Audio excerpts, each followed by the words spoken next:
नमस्कार, 20 मिनट 20 खबर में आपका स्वागत है। मैं हूं आपके साथ हेमंत कुमार। इस बुलेटिन में हम आपको प्रदेश से लेकर देश के अलग अलग हिस्सों की खबरें दिखाएंगे, साथ ही आपको यह भी बताएंगे कि दुनिया भर में आखिरकार क्या कुछ चल रहा है। तो चलिए शुरू करते हैं 20 मिनट में 20 खबरों का सिलसिला। सबसे पहले खबर अपने प्रदेश राजस्थान की। पिलर पर पिलर बनाए जा रहे हैं, उनके ऊपर छतों का निर्माण भी जारी है। पहाड़ी पर चल रहा यह काम दूर से ही नजर आ जाता है। आप ही टीवी स्क्रीन पर इसे देख सकते हैं। लेकिन आश्चर्य की बात यह है कि राजसमंद के एक दो नहीं, तीन सरकारी विभागों को यह विशाल स्ट्रक्चर नजर नहीं आता।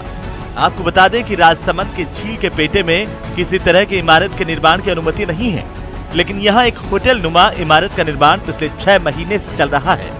इसकी चर्चा भी पूरे शहर में हो रही है, लेकिन किसी सरकारी विभाग को इसकी चिंता नहीं है कि इस निर्माण कार्यों की जांच की जाए, इसके वैध या फिर अवैध होने का पता लगाया जाए।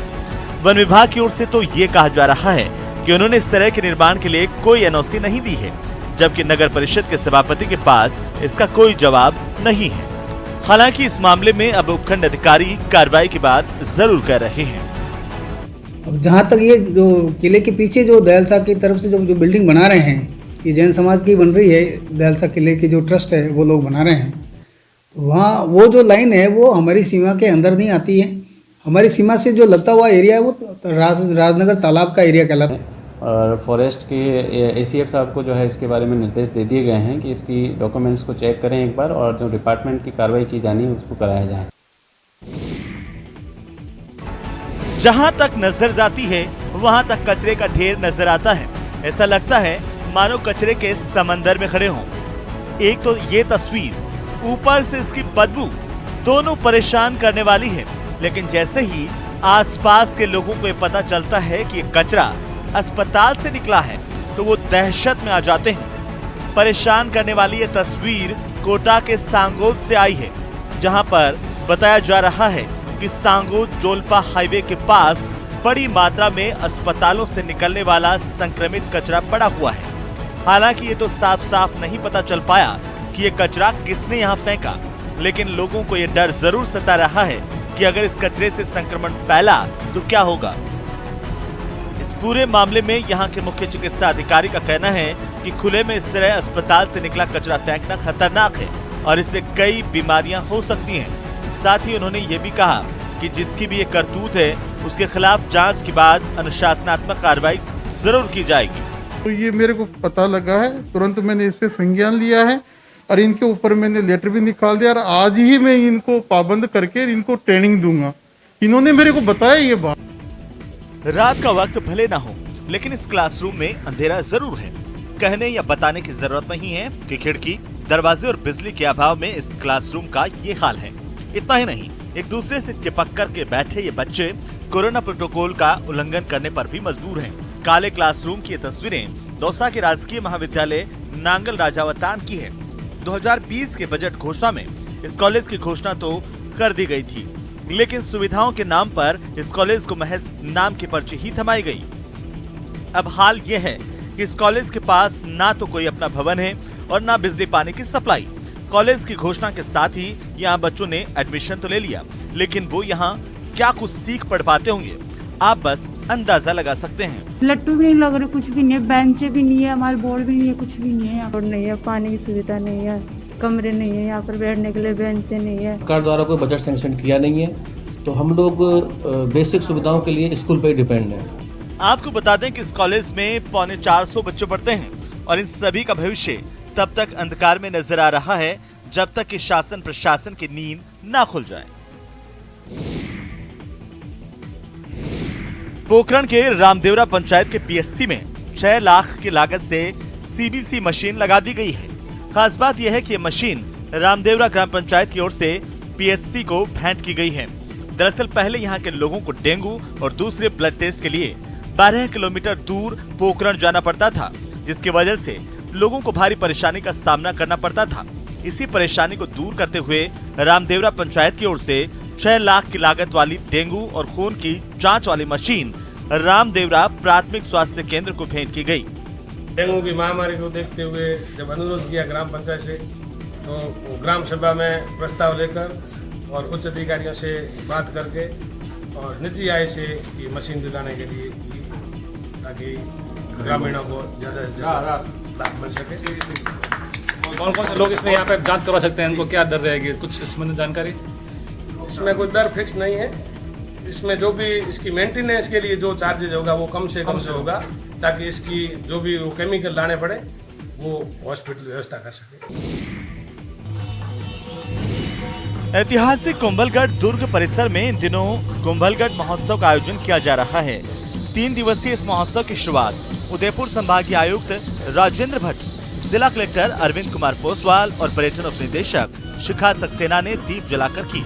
ये कि सब लोग इसमें भाग लें, यहाँ के लोग अधिक से अधिक आएं, पर्यटक अधिक से अधिक आएं और इस माहौल का मजा लें। और हम ये देख रहे हैं कि आज के जो लोक कलाकार हैं बहुत ही अच्छे उत्साह से डांस कर रहे हैं और उन्होंने जितनी भी प्रस्तुतियाँ दी हैं बहुत ही हर्षोल्लास के साथ में दी हैं। कुंभलगढ़ महोत्सव के आगाज के साथ ही यहाँ के लोक कलाकारों ने लाल अंगी गैर, सहरिया नृत्य और कालबेलिया नृत्य से समा बांध दिया।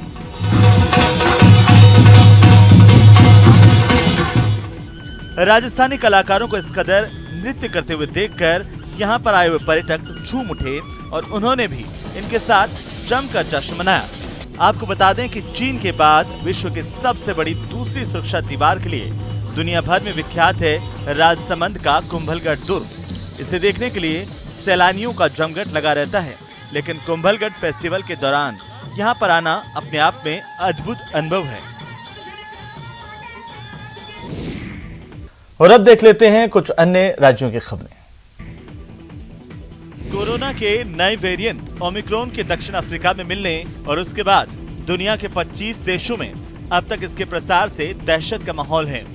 खास बात यह है कि ओमिक्रॉन जिन देशों तक पहुंच चुका है उसमें अमेरिका भी शामिल है। चौंकाने वाली बात यह है कि अमेरिका के कैलिफोर्निया में जो शख्स ओमिक्रॉन से प्रभावित हुआ है उसे कोविड वैक्सीन की दोनों डोज लग चुकी थी। हालांकि भारत में अब तक कोरोना के इस नए वेरिएंट की पुष्टि नहीं हुई है, लेकिन भारत सरकार इसे लेकर अलर्ट मोड में है। कोविड-19 वायरस के नए वेरिएंट ओमिक्रॉन के खतरे को देखते हुए 15 दिसंबर से इंटरनेशनल फ्लाइट शुरू करने के फैसले को टाल दिया गया है। एविएशन रेगुलेटर DGCA ने बुधवार को कहा कि फिलहाल 15 दिसंबर से चालू होने वाली इंटरनेशनल फ्लाइट के निर्णय पर रोक लगा दी गई है। इस नए वेरिएंट को कुछ महीनों पहले ही पूरी दुनिया में तबाही मचा चुके डेल्टा से भी अधिक खतरनाक बताया जा रहा है, क्योंकि ओमिक्रॉन में अब तक 50 म्यूटेशन हो चुके हैं। WHO ने इसे वेरिएंट ऑफ कंसर्न की कैटेगरी में रखा है।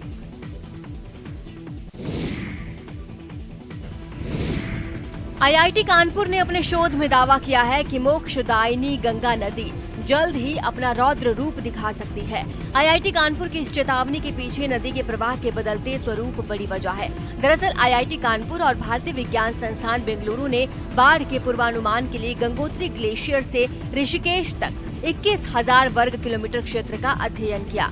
इस रिसर्च में पाया गया कि बाढ़, बांध और बैराज के निर्माण की वजह से बाढ़ क्षेत्रों में तेजी से बदलाव हो रहा है। नदियों के स्वरूप में बदलाव की वजह से भविष्य में इसके प्रवाह में और वृद्धि होगी और गंगा बेसिन में बाढ़ का क्षेत्र विस्तारित हो सकता है। सबसे बड़ी चिंता जो है हमारी यही है कि अभी तो हमने हमारी स्टडी अपर गंगा बेसिन में है, ऋषिकेश तक का जो पार्ट है हमने उसको स्टडी किया है, लेकिन हमारा अनुमान है कि उसके नीचे जो अलुवियल पार्ट है गंगा का उसमें जो इसका इम्पैक्ट होगा वो और ज़्यादा देखने को मिलेगा। बिहार के शेखपुरा में निकाय चुनाव के मतगणना के दौरान बवाल हो गया, जिसके बाद पुलिस को लाठीचार्ज करना पड़ा। बताया गया कि चुनाव हारने वाले उम्मीदवार ने वोटों की गिनती में धांधली का आरोप लगाया और फिर उनके समर्थकों ने मतगणना केंद्र के बाहर ही बवाल शुरू कर दिया। हालात बिगड़ता देख पुलिस ने मोर्चा संभाला, हंगामा कर रहे लोगों पर लाठियां बरसानी शुरू कर दी। बताया गया कि वहां बीजेपी के समर्थन वाली जिला परिषद सदस्य के उम्मीदवार JDU के समर्थन वाले प्रत्याशी के हाथों चुनाव हार गए। इससे उनके समर्थक भड़क गए और गिनती में गड़बड़ी का आरोप लगाकर हंगामा करने लगे। कुछ लोग तो बैरिकेडिंग फांद कर अंदर घुसने की कोशिश करते नजर आए। इस दौरान पुलिस के साथ धक्का मुक्की भी की गई। हंगामा बढ़ता देख पुलिस ने भी लाठीचार्ज कर दिया, लोगों को दौड़ा दौड़ा कर पीटा। पुलिस के तेवर देख वहां भगदड़ मच गई और हंगामा कर रहे लोग इधर उधर भागने लगे। बाद में पुलिस के जवानों को वहां भेजा गया, जिन्होंने मतगणना केंद्र को घेर लिया। प्रौद्योगिकी कंपनी जेनेसिस ने देश के 100 वर्ष शहरों का 3D मानचित्र बनाने की योजना बनाई है। ये कंपनी के अखिल भारतीय स्तर पर मानचित्र बनाने के कार्यक्रम का हिस्सा है, जिसे वो लाइसेंस के आधार पर उपयोगकर्ताओं और उद्यमों के साथ साझा करेगी। बुधवार को नई दिल्ली में आयोजित एक कार्यक्रम में इस योजना की रूपरेखा की चर्चा की गई। इस कार्यक्रम में नीति आयोग के मुख्य कार्यपालक अधिकारी अमिताभ कांत ने नेसिस के मानचित्र मंच डिजिटल ट्विन भी जारी किया। इस मौके पर जेनेसिस के चेयरमैन और प्रबंध निदेशक साजिद मलिक ने कहा कि कंपनी के पास 100 शहरों के मानचित्र का काम 18 महीनों के भीतर पूरा करने की क्षमता है। उन्होंने ये भी जानकारी दी है कि 3D मैपिंग तकनीक विकसित करने में अब तक 200 करोड़ रुपए का निवेश किया गया है और ये मानचित्र अगले वित्त वर्ष में देश के लोगों के लिए उपलब्ध हो जाएंगे। जम्मू कश्मीर के राजौरी में सीमा सुरक्षा बल ने अपना 57वां स्थापना दिवस धूमधाम के साथ मनाया। इस मौके पर बीएसएफ अधिकारियों ने शहीदों के परिवारों के सदस्यों को सम्मानित किया तो जवानों ने यहां जश्न मनाया। बीएसएफ के इस राइजिंग डे कार्यक्रम में मुख्य अतिथि के तौर पर बीएसएफ के उप महानिरीक्षक राकेश नेगी पहुंचे थे। उनके साथ साथ स्थापना दिवस कार्यक्रम में सीमा सुरक्षा बल के जवानों के साथ साथ उनके परिवारों और भूतपूर्व सैनिकों ने भी हिस्सा लिया। डीआईजी साहब का बहुत शुक्रगुजार हैं, सीओ साहब के बहुत शुक्रगुजार हैं जो बस राइजिंग डे आज जो मनाया जा रहा है। जल, थल और नभ तीनों तरह के उनके पास में तीनों की जगह की अपनी रक्षाओं करने में वो सक्षम रहती है। इस मौके पर उप महानिरीक्षक राकेश नेगी ने यहाँ मौजूद सभी लोगों को स्वच्छता की शपथ दिलाई और हर सप्ताह 2 घंटे के लिए अपने आसपास स्वच्छ भारत मिशन को आगे बढ़ाने की अपील की। उन्होंने कहा, सरकार स्वच्छ भारत मिशन के तहत देश को स्वच्छ बनाने के लिए हर एक कदम उठा रही है। ऐसे में हम सभी को जागरूक होकर स्वच्छता के प्रति जागरूक रहना होगा और हर वर्ष 100 घंटे सफाई करनी होगी। हिमाचल प्रदेश पुलिस को राष्ट्रपति की ओर से प्रेसिडेंट कलर अवार्ड से सम्मानित किया गया। शिमला के ऐतिहासिक रिज मैदान में आयोजित समारोह में राज्यपाल राजेंद्र विश्वनाथ आर्लेकर ने हिमाचल पुलिस को ये पुरस्कार प्रदान किया। इस मौके पर पुलिस बैंड की ओर से ड्रमों की पाई बनाकर उस पर प्रेसिडेंट कलर चिन्ह को सजाया गया। इस तरह की सेरेमनी युद्ध में हुई जीत के बाद विजय पताका के लिए सैनिकों की ओर से आयोजित की जाती है। इस दौरान राज्यपाल ने कहा कि हिमाचल प्रदेश देश का 8वां राज्य है जहां की पुलिस को ये सम्मान प्राप्त हुआ है। प्रेसिडेंट कलर अवार्ड प्राप्त करना न सिर्फ हिमाचल पुलिस के लिए बल्कि पूरे प्रदेश के लिए गर्व की बात है। अत्यंत सत्यनिष्ठा से, निष्पक्ष भाव से और निर्भयता से आप यह काम अनेक वर्षों से करते आए हैं।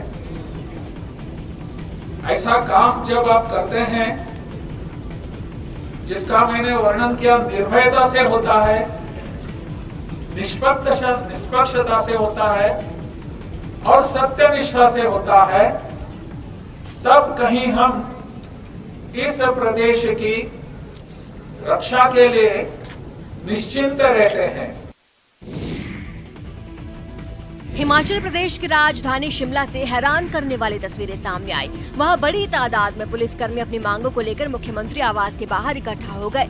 बताया गया कि ये पुलिसकर्मी अपने लिए बढ़े हुए वेतन की मांग कर रहे थे, जिसके लिए वो सीधे सीएम के आवास पर ही पहुंच गए। वहां से सामने आई तस्वीरों में बड़ी तादाद में पुलिसकर्मी मुख्यमंत्री आवास के बाहर खड़े नजर आए। बताया जा रहा है कि हिमाचल प्रदेश के इतिहास में पहली बार ऐसा हुआ जब पुलिस वाले इस तरह प्रदर्शन करने पर मुख्यमंत्री आवास पहुंचे। बताया गया कि पुलिस वालों का ये बर्ताव अनुशासनहीनता के दायरे में आता है और उन पर इसके लिए कार्रवाई भी हो सकती थी, लेकिन मुख्यमंत्री जयराम ठाकुर ने न सिर्फ उनकी बात सुनी बल्कि अनुशासनहीनता के आरोपों को भी खारिज कर दिया। बिल्कुल भी नहीं है, उनकी भर्ती जो है रेगुलर भर्ती होती है, इस बात को समझने की आवश्यकता है। फिर उसके बाद जहाँ तक बात रहती है उनके बात कहने की, उनका सारे विषय आगे एग्जामिन करेंगे, उन पर मदद करने का रास्ता जो निकले। मुख्यमंत्री के सामने अपनी मांगे रखकर प्रदर्शनकारी पुलिसकर्मी भी बिना हंगामा या शोर किए लौट गए।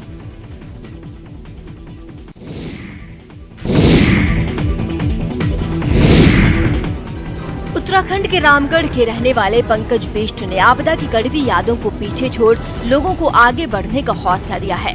आपको बता दें 2019 में 18 अक्टूबर को पंकज बिष्ट का बागान और उनका कारोबार एक सैलाब के साथ बह गया था। उस सैलाब में उनके जीने का जरिया तो खत्म हो गया, लेकिन उन्होंने अपना हौसला नहीं खोया और उसी हौसले की वजह से अब पंकज ने खुद का मशरूम का प्लांट तैयार कर लिया है। की जिंदगी है, जीना तो है ही, लाइफ एक ही बार मिलेगी, कुछ हो जाए आदमी जीता जरूर है। तो क्यों ना कुछ करके एक अंदर से मोटिवेशन है कि कुछ ना कुछ तो करना ही है, अपने लिए नहीं आगे के लिए बच्चे के लिए करेंगे कुछ। वो सीखेगा कि हाँ पापा ने इस ये मुश्किल हालातों में ये किया तो वो भी आगे कुछ कर सका। दरअसल 2019 में पंकज घर लौटा तो पिता की मौत और फिर कुदरती आफत ने उनका सब कुछ खत्म कर दिया। सेब के बागान खत्म होने से उनकी कमर टूट गई, लेकिन पंकज ने फिर हिम्मत जुटाई और मशरूम की खेती कर अपने परिवार की जिम्मेदारी उठा ली।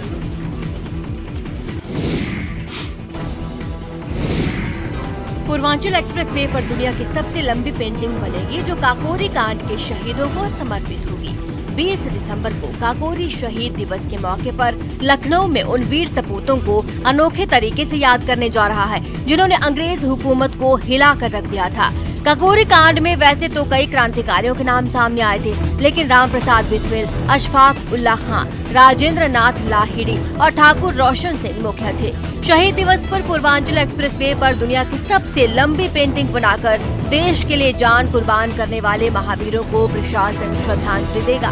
पूर्वांचल एक्सप्रेसवे पर बनाई जाने वाली ये पेंटिंग दुनिया की सबसे लंबी पेंटिंग होगी। माना जा रहा है कि इसका नाम Guinness book of world record में भी शामिल हो सकता है।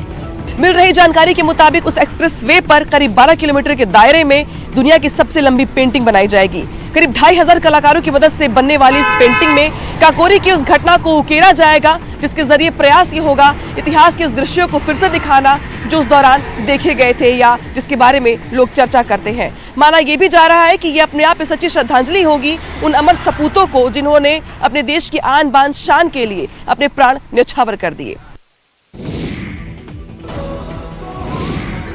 भुवनेश्वर में चल रहे जूनियर वर्ल्ड कप हॉकी में भारत की जीत का सिलसिला जारी है। बुधवार को एक रोमांचक मुकाबले में भारत ने बेल्जियम को 1-0 से शिकस्त देकर सेमीफाइनल का टिकट कटा लिया है। लगातार ये दूसरा मौका है जो भारत को सेमीफाइनल का टिकट मिला है, जबकि चौथी बार जूनियर हॉकी विश्व कप के सेमीफाइनल का भारत को टिकट मिला है। अब फाइनल में जगह बनाने के लिए शुक्रवार को विवेक प्रसाद की अगुवाई वाली भारतीय टीम का सामना 6 बार की वर्ल्ड चैंपियन जर्मनी से होगा। बुधवार के मैच में भारत के लिए एकमात्र गोल 21वें मिनट में शारदानंद तिवारी ने पेनल्टी कॉर्नर पर दागा।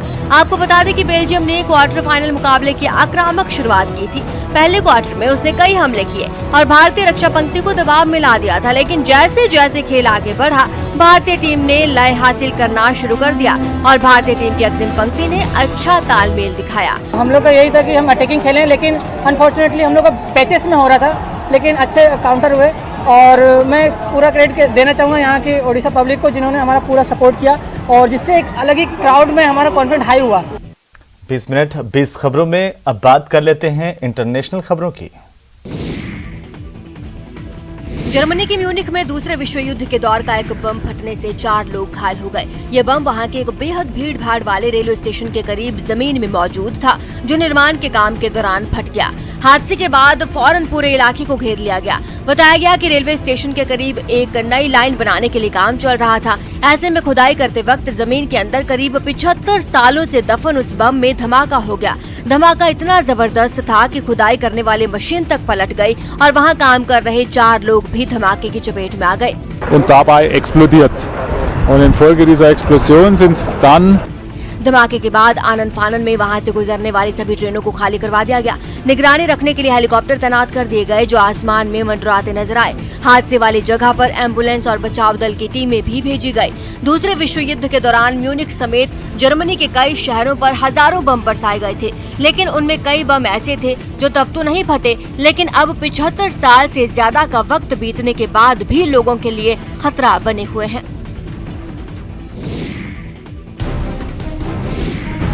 अफ्रीकी देश सूडान में सेना के शासन के खिलाफ हुआ प्रदर्शन हिंसक झड़प में बदल गया। बताया जा रहा है कि इस झड़प में कई लोग घायल हो गए हैं। वहीं पिछले ही महीने सेना ने प्रधानमंत्री और दूसरे बड़े नेताओं को गिरफ्तार कर तख्ता पलट कर दिया था, जिसके विरोध में प्रदर्शन शुरू हो गए थे और इसी कड़ी में सैकड़ों की तादाद में लोग एक बार फिर राजधानी खर्तूम की सड़कों पर उतरे और जोरदार प्रदर्शन किया। जल्द ही ये प्रदर्शन हिंसक झड़प में बदल गया। लोगों को रोकने के लिए तैनात सुरक्षा बलों ने उन पर आंसू गैस के गोले दागने शुरू कर दिए। इस कार्रवाई के बाद वहां भगदड़ मच गई और लोग इधर उधर भागने लगे। इतने गोले दागे गए कि सड़क जंग का मैदान लगने लगी। हालांकि लोग भी पीछे नहीं हटे, उन्होंने सुरक्षा बलों का मुकाबला शुरू कर दिया। बाद में ताकत के जोर पर इस प्रदर्शन को कुचल दिया गया। इस झड़प में कई प्रदर्शनकारी घायल हो गए, कईयों को हिरासत में भी लिया गया। खबर है कि तख्ता पलट के बाद से ही जारी इन प्रदर्शनों में अब तक करीब 50 लोग मारे जा चुके हैं। अमेरिका के कैलिफोर्निया से एक हैरान करने वाला वीडियो सामने आया। वहां 2 बदमाशों ने घर के अंदर घुसकर एक महिला से लूटपाट की। बताया जा रहा है कि महिला अपने छोटे बच्चे के साथ सैर से लौट रही थी और वो जैसे ही घर के अंदर घुसी, दोनों लुटेरे भी उसके पीछे अंदर दाखिल हो गए। इस घटना का एक वीडियो भी सामने आया जिसमें वो महिला अपने बच्चे के साथ घर लौटती दिखी। घर पहुंचकर उसने गेट खोला और फिर बच्चे की गाड़ी को सीढ़ियों पर चढ़ाने की कोशिश करने लगी, लेकिन तभी महिला को अकेला देखकर लुटेरे भी वहां पहुंच गए। दोनों खुले हुए गेट से अंदर दाखिल हुए और महिला को घेर लिया। दोनों ने उसके साथ छीना झपटी शुरू कर दी और उसका बैग छीनकर फरार हो गए। इस घटना से डरी हुई महिला भी अपने बच्चे को उठाकर अंदर की तरफ भाग गई। बाद में पुलिस को मामले की जानकारी दी गई, जिसके बाद लुटेरों की तलाश शुरू की गई।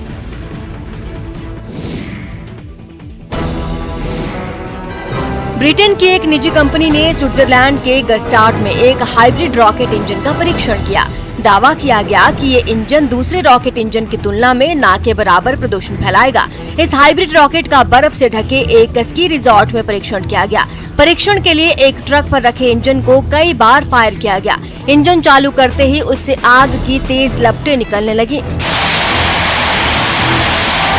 इस दौरान कई बार इंजन को चलाया गया और उसकी ताकत परखी गई। इंजन को बनाने वाले वैज्ञानिकों ने इस परीक्षण के कामयाब होने का दावा किया। बताया गया कि इस रॉकेट इंजन में ईंधन के तौर पर नाइट्रस ऑक्साइड और प्लास्टिक के कचरे को रिसाइकल करने से मिलने वाले एक केमिकल का इस्तेमाल किया गया है, जिसकी वजह से इंजन दूसरे इंजनों की तरह जहरीला धुआं छोड़ने के बजाय ना के बराबर प्रदूषण फैलाएगा।